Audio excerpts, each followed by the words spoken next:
আজকে আমি তোমাদেরকে আমার স্টাইলে নিহারি রান্না করে দেখাবো। এই রেসিপির সবকিছু ডেসক্রিপশন বক্সে দেওয়া আছে, তোমরা অবশ্যই দেখে নিবে। এখন আমি আমার সম্পর্কে বলি।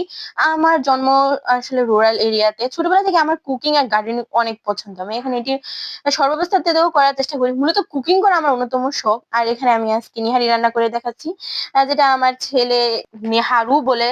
আল্লাহ, উচ্চারণও করতে পারতাছি না, কই থেকে যে শিখছে আল্লাহ জানে। যাই হোক, সে রাতে বারবার বলছিল মা নেহারু খাবো, নেহারু খাবো। তাই সকালে রান্না করতে বসলাম। আমি আগে গ্রামে থাকলেও এখন শহরে আছি।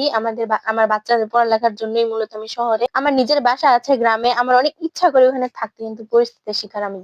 আসলে চাইলেই তো আর সবকিছু পাওয়া যায় না, সবকিছু তো আর হাতে থাকে না। আমার একটি ছোট্ট বাগান আছে, মোটামুটি প্রায় অনেক রকমের গাছই আমার আছে।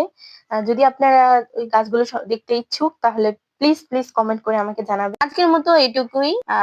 যদি রেসিপিতে কোনো ভুল হয়ে থাকে, তাহলে তোমরা অবশ্যই আমাকে কমেন্ট